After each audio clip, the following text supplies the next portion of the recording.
नमस्ते। तो आज हम इस वीडियो में शक्ति शुगर लिमिटेड इस कंपनी का जो शुगर सेक्टर का शेयर है इसके बारे में फुल इम्पोर्टेंट डिटेल्स है वो आज के वीडियो में हम देखेंगे।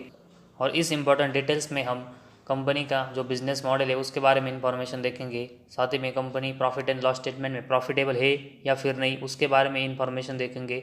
साथ ही में कंपनी के ऊपर कितना बोरेंग्स है और कंपनी के पास कितने रिजर्व है वो चेक करेंगे। कंपनी का कैश फ्लोज कंपनी पॉजिटिव में जनरेट कर पा रही है या फिर नहीं वो भी देखेंगे। और उसके साथ ही में कंपनी के डेप्टर डेज इन्वेंट्री डेज के जो नंबर्स है वो देखेंगे। और कंपनी का जो शेयर होल्डिंग पैटर्न है उसमें प्रमोटर के पास एक अच्छी हिस्सेदारी है या फिर नहीं। और उसके साथ ही में एफ और डी की जो इन्वेस्टमेंट है वो इस कंपनी में बढ़ रही है या फिर नहीं। इन सब के बारे में हम आज की वीडियो में इन्फॉर्मेशन देखेंगे। और ये सब डिटेल्स देखने के बाद ही हमें पता चलेगा कि कंपनी अपने परफॉर्मेंस में कैसे ग्रोथ कर रही है और हमें इस कंपनी में आने वाले समय में एक अच्छी इन्वेस्टमेंट करनी चाहिए या फिर नहीं। तो कंपनी के रिलेटेड जो इंपॉर्टेंट डिटेल्स है उसमें सबसे पहले हम कंपनी का जो बिज़नेस है उसके बारे में इंफॉर्मेशन देखते हैं, क्योंकि किसी भी कंपनी का जो बिज़नेस है वो फ्यूचर में चलने लायक होना चाहिए, तभी कंपनी फ्यूचर में एक अच्छी ग्रोथ कर पाएगी। तो इसी वजह से इस कंपनी का जो बिज़नेस है वो देखना इंपॉर्टेंट हो जाता है।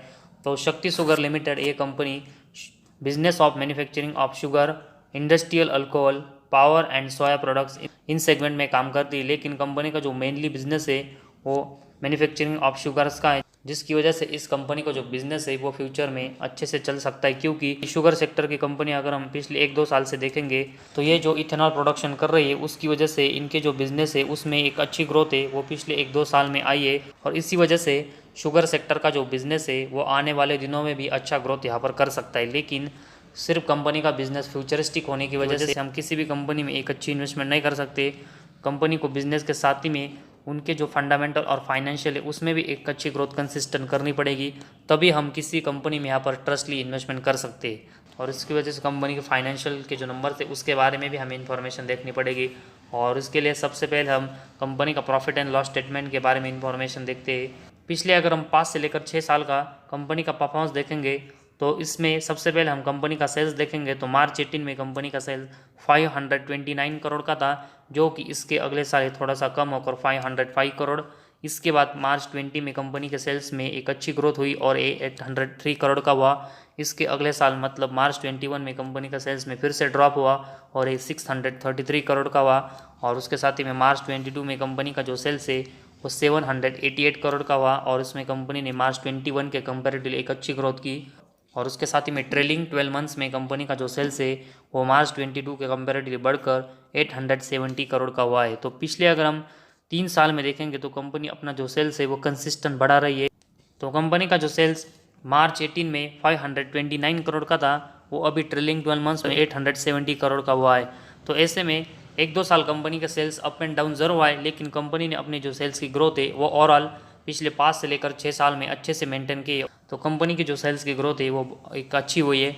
और इस सेल्स के कंपेरेटिवली अगर हम कंपनी का एक्सपेंस देखेंगे तो मार्च 18, 19 और 20 में देखेंगे तो कंपनी का जो एक्सपेंस है वो सेल्स के कंपेरेटिवली ज़्यादा हुआ था, जिसकी वजह से कंपनी का जो ऑपरेटिंग प्रॉफिट है वो लॉस मेकिंग हुआ है। लेकिन जैसे ही कंपनी ने अपना जो एक्सपेंस है उसके कंपेरेटिवली सेल्स बढ़ाया, वैसे ही हमें कंपनी का जो ऑपरेटिंग प्रॉफिट है वो यहाँ पर मार्च 21, 22 और ट्रेलिंग 12 मंथ्स में प्रॉफिटेबल देखने को मिला है। तो मार्च 21 में कंपनी का ऑपरेटिंग प्रॉफिट 10 करोड़ का था, जो कि इसके अगले साल 53 करोड़ और ट्रेलिंग 12 मंथ्स में 73 करोड़ का हुआ है। तो पिछले 3 साल में कंपनी का जो ऑपरेटिंग प्रॉफिट है वो कंपनी ने यहाँ पर जो पहले लॉस में था वो अब प्रॉफिटेबल किया है, जो कि कंपनी के बिजनेस के लिए एक बहुत ही अच्छा साइन है। और उसके बाद हम ऑपरेटिंग प्रॉफिट मार्जिन के बारे में इंफॉर्मेशन देखते हैं। तो कंपनी का ऑपरेटिंग प्रॉफिट मार्जिन, तो कंपनी का ऑपरेटिंग प्रॉफिट जो मार्च 18, 19 और 20 में लॉस मेकिंग था, उसी वजह से कंपनी का ऑपरेटिंग प्रॉफिट मार्जिन है वो भी इन 3 सालों में -7%, -11% और -10% रहा। लेकिन जैसे ही कंपनी का ऑपरेटिंग प्रॉफिट प्रॉफिटेबल हुआ वैसे ही कंपनी का ऑपरेटिंग प्रॉफिट मार्जिन है वो भी हमें प्लस में देखने को मिला। और ये मार्च 21 में 2%, मार्च 22 में 7% और ट्रेलिंग 12 मंथ्स में 8% का हुआ है। तो पिछले 3 सालों में कंपनी ने ऑपरेटिंग प्रॉफिट मार्जिन में एक डिसेंट ग्रोथ की है। लेकिन कंपनी को आने वाले समय में अपना जो ऑपरेटिंग प्रॉफिट और ऑपरेटिंग प्रॉफिट मार्जिन है वो कंपनी ने पिछले 3 सालों में जो पॉजिटिव किए उसको कंपनी को कंसिस्टेंट आने वाले साल में यहाँ पर पॉजिटिव में जनरेट करना पड़ेगा, तभी कंपनी आने वाले समय में एक अच्छा रिटर्न दे पाएगी। वरना कंपनी का परफॉर्मेंस अगर फिर से लॉस मेकिंग होता है तो कंपनी के शेयर में हमें फिर से डाउनफॉल देखने को मिल सकता है। तो इसी वजह से ऑपरेटिंग प्रॉफिट और ऑपरेटिंग प्रॉफिट मार्जिन में कंपनी ने जो परफॉर्मेंस इंप्रूव किए वो कंपनी को आने वाले जो समय है उसमें कंटिन्यू यहाँ पर उसको मेंटेन रखना पड़ेगा। और इसके बाद हम कंपनी का नेट प्रॉफिट है उसके बारे में इंफॉर्मेशन देखते हैं।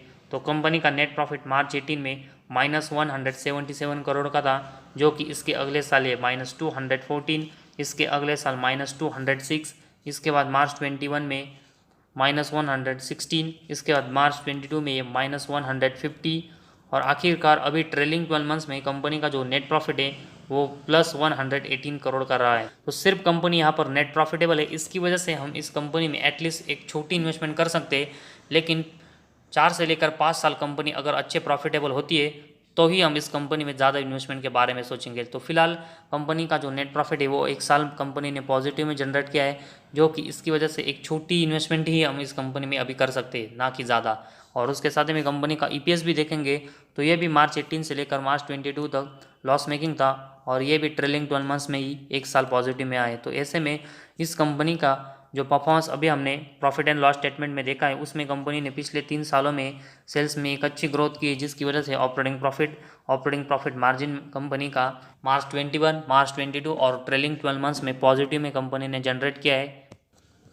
और इस ऑपरेटिंग प्रॉफिट मार्जिन में कंपनी ने एक पॉजिटिव में एक अच्छी ग्रोथ ज़रूर की है, लेकिन कंपनी का जो इंटरेस्ट है वो कंपनी को पिछले कुछ सालों से कंसिस्टेंट यहाँ पर ज़्यादा चुकाना पड़ रहा है, जिसकी वजह से जो नेट प्रॉफिट है उसके ऊपर यहाँ पर इम्पैक्ट हुआ है। तो इसी वजह से कंपनी को अपने ऊपर का जो बोरिंग्स है वो भी यहाँ पर कंसिस्टेंट कम करना पड़ेगा, तभी कंपनी के जो नेट प्रॉफिट है उसमें एक अच्छी ग्रोथ हो पाएगी। इसके बाद कंपनी की बैलेंस शीट के बारे में इंफॉर्मेशन देखते हैं, जिससे हमें पता चल सके कि कंपनी के पास कितना रिजर्व है और कंपनी के ऊपर कितना बोरिंग्स है। तो सबसे पहले हम कंपनी का जो रिजर्व है वो देखेंगे। तो मार्च 18 में ये 140 करोड़ का था, लेकिन इसके बाद कंपनी का जो रिजर्व है वो कंपनी का कंटिन्यूस लॉस मेकिंग हुआ और अभी सितंबर 22 में -368 करोड़ का हुआ है। तो इस कंपनी का जो रिजर्व है वो मार्च 19 के बाद कंटिन्यूस लॉस मेकिंग हुआ है। और उसके कंपेरेटिवली अगर हम कंपनी के ऊपर बोरिंग्स देखेंगे तो मार्च 18 में ये 919 करोड़ का था, जो कि अभी सितंबर 22 में 892 करोड़ का हुआ है। तो ऐसे में कंपनी ने अपने ऊपर का जो बोरिंग्स है वो ज़रूर थोड़ा सा कम किया है, लेकिन अभी भी कंपनी के ऊपर 900 करोड़ के आसपास बोरिंग्स है और उसके कंपेरेटिवली कंपनी के जो रिजर्व है वो -368 करोड़ के है। तो इसी वजह से कंपनी की जो बैलेंस शीट है वो बहुत ही वीक हो रही है, जो कि इन्वेस्टमेंट की नज़र से एक बहुत ही निगेटिव साइन है। और कंपनी के ऊपर जो 900 करोड़ का बोरिंग्स है उसकी वजह से कंपनी को कंसिस्टेंट बहुत ही इंटरेस्ट चुकाना पड़ रहा है, जिसकी वजह से कंपनी के नेट प्रॉफिट के ऊपर बहुत ही इम्पैक्ट हो रहा है। तो इसी वजह से कंपनी को आने वाले समय में अपना जो रिजर्व है वो तो बढ़ाना पड़ेगा और उसके साथ ही में कंपनी का जो बोरिंग्स है वो भी कम करना पड़ेगा, तभी कंपनी के नेट प्रॉफिट में एक अच्छी ग्रोथ हो पाएगी और कंपनी की जो बैलेंस शीट है वो स्ट्रांग होगी। और उसके बाद कंपनी का कैश फ्लोज के बारे में हम इंफॉर्मेशन देखते हैं।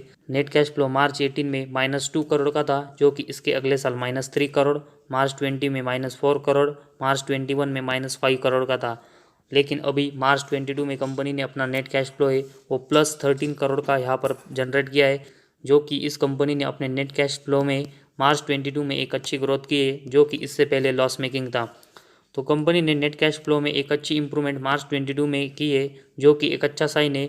लेकिन कंपनी को आने वाले समय में कंसिस्टेंट अपना जो नेट कैश फ्लो है वो ऐसे ही मार्च 22 में जैसे कंपनी ने किया है वो प्लस में वैसा ही जनरेट करना पड़ेगा, तभी कंपनी एक लॉन्ग टर्म के नज़र से अच्छा परफॉर्मेंस कर पाएगी। इसके बाद कंपनी के डेब्टर डेज के बारे में इंफॉर्मेशन देखते हैं।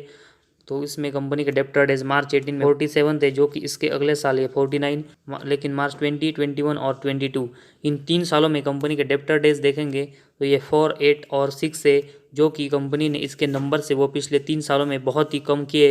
ये कंपनी के परफॉर्मेंस के लिए एक अच्छा साइन है। और उसके बाद कंपनी के इन्वेंट्रीज देखेंगे तो मार्च 18 में ये 95 थे, जो कि इसके अगले साल ये बढ़कर 114, फिर से इसको कंपनी ने मार्च 20 में कम किया और ये 41 हुए, इसके बाद 65 और मार्च 22 में 81 हुए। तो ऐसे में 20, 21 और 22 में कंपनी के जो इन्वेंट्रीज है वो फिर से यहाँ पर बढ़ रहे, जो कि कंपनी के इन्वेंट्रीज बढ़ना कंपनी के परफॉर्मेंस के लिए एक नेगेटिव बात होती है। तो ऐसे ही कंपनी के इन्वेंट्रीज आने वाले समय में बढ़ते रहेंगे तो कंपनी का परफॉर्मेंस है वो हमें डाउन होते हुए देखने को मिलेगा। तो इसी वजह से कंपनी को अपने इन्वेंट्रीज के नंबर से वो कंपनी को कंसिस्टेंट 100 के नीचे मेंटेन रखने पड़ेंगे, तभी कंपनी के परफॉर्मेंस में आने वाले समय में एक अच्छी ग्रोथ होगी। और उसके बाद हम कंपनी का ROC का परसेंटेज देखेंगे तो ये मार्च 18 में -7% का था। इसके बाद अगले साल ये फिर से +4% का जनरेट हुआ।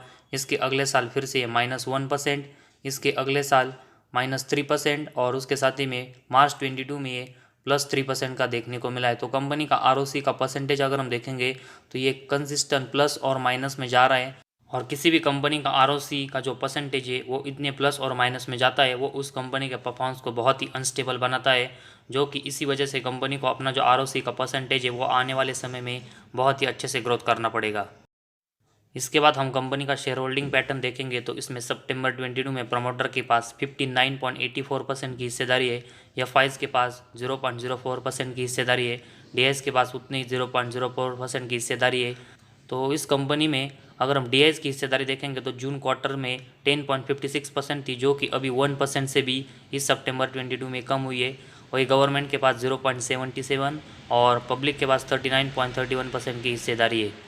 तो इस कंपनी की जो मेजॉरिटी स्टेक है वो अभी प्रमोटर के पास है, लेकिन इसके साथ ही में अगर हम देखेंगे तो DIs की जो हिस्सेदारी इस कंपनी में 10% के ऊपर थी, वो अभी सिर्फ वो 0.04 हुई है। और उसके कंपेरेटिवली पब्लिक की जो हिस्सेदारी जून क्वार्टर में 28% थी, वो अभी बढ़कर 39% के ऊपर गई है, जो कि ये कंपनी के परफॉर्मेंस के लिए एक निगेटिव साइन है। तो ओवरऑल इस कंपनी का अभी हमने जो परफॉर्मेंस देखा है उसमें प्रॉफिट एंड लॉस स्टेटमेंट में कंपनी ने सेल्स, ऑपरेटिंग प्रॉफिट मार्जिन में एक अच्छी ग्रोथ की, लेकिन कंपनी को जो कंसिस्टेंट ज़्यादा इंटरेस्ट रेट चुकाना पड़ रहा है उसकी वजह से इस कंपनी का जो नेट प्रॉफिट है वो मार्च 18 से लेकर मार्च 22 तक लॉस मेकिंग हुआ है। और सिर्फ अभी ट्रेलिंग 12 मंथ्स में ही कंपनी ने एक साल का अगर हम देखेंगे तो प्रॉफिट यहाँ पर जनरेट किया है। और कोई भी कंपनी सिर्फ एक ही ईयर्स में प्रॉफिटेबल होती है तो उस कंपनी में हम ज़्यादा इन्वेस्टमेंट के बारे में नहीं सोच सकते, क्योंकि उसका जो प्रॉफिट है वो कभी भी बहुत ही कम और ज़्यादा हो सकता है, जो कि इन्वेस्टमेंट के नज़र से बहुत ही रिस्की है। और उसके साथ ही में कंपनी के ऊपर अभी भी 900 करोड़ का बोरेंग्स है और उसके कंपेरेटिवली कंपनी के जो रिजर्व है वो लॉस मेकिंग है। और उसके साथ ही में कंपनी का कैश फ्लोज भी अगर हम देखेंगे तो ये भी maximum time loss making performance कर रहा है, जो कि इसको भी कंपनी को आने वाले समय में इम्प्रूव करना पड़ेगा। और उसके बाद कंपनी के अगर हम इन्वेंट्रीज देखेंगे तो पिछले 3 सालों में इसके नंबर्स बढ़ रहे और कंपनी के जो डेप्टर डेज के नंबर्स है वो इस कंपनी ने अच्छे से कम करके मेंटेन रखे, जो कि इस कंपनी के परफॉर्मेंस के लिए एक अच्छा साइन है। लेकिन एक ही सेगमेंट में कंपनी का परफॉर्मेंस अच्छे होने की वजह से कंपनी लॉन्ग टर्म में अच्छा परफॉर्मेंस नहीं करेगी, कंपनी को सभी सेगमेंट में अच्छा परफॉर्मेंस करना पड़ेगा। और उसके बाद कंपनी का जो शेयर होल्डिंग पैटर्न है उसमें प्रमोटर के पास एक ठीक ठाक हिस्सेदारी है, लेकिन DIs की जो इन्वेस्टमेंट है वो जून क्वार्टर में लगभग 10.56% की थी, वो अभी सिर्फ 0.04% की रह गई, जो कि ये भी कंपनी के परफॉर्मेंस के लिए एक निगेटिव साइन है। और उसके साथ ही FIs और गवर्नमेंट की जो इन्वेस्टमेंट है वो भी इस कंपनी में बहुत ही कम है, जो कि कंपनी के परफॉर्मेंस के लिए ये भी बहुत ही निगेटिव साइन है। तो शक्ति शुगर इस कंपनी के रिलेटेड अभी हमने फुल इन्फॉर्मेशन देखी है। उसमें कंपनी का जो बिज़नेस है वो शुगर सेक्टर से रिलेटेड देखने को मिला है, जो कि इथेनॉल की वजह से इसकी ग्रोथ है वो आने वाले समय में अच्छे से हो सकती है। लेकिन कंपनी के अभी हमने फंडामेंटल देखे, जिसमें profit and loss statement, company का cash flow, balance sheet, debtor days और इन्वेंटरी डेज, और उस सभी में कंपनी का जो मैक्सिमम परफॉर्मेंस है वो लॉस मेकिंग और डाउन रहा है, जिसकी वजह से हम इस कंपनी में अभी ज़्यादा इन्वेस्टमेंट के बारे में नहीं सोच सकते जब तक कंपनी अपना जो लॉस है वो इन सभी सेगमेंट में नहीं कम करती।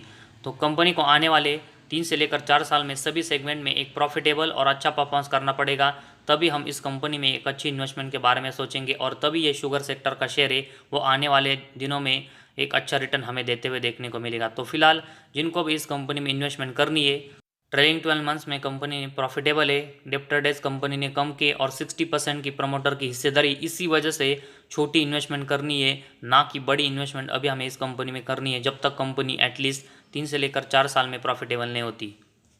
तो फिलहाल आज हमारे इस वीडियो में बस इतना ही। अगर आपको हमारा वीडियो पसंद आया तो इस चैनल को ज़रूर सब्सक्राइब कीजिए, साथ ही में बेल आइकॉन प्रेस करके ऑल सेक्शन पर क्लिक करें ताकि आपको शेयर मार्केट की ऐसी हर अपडेट जानकारी मिल सके।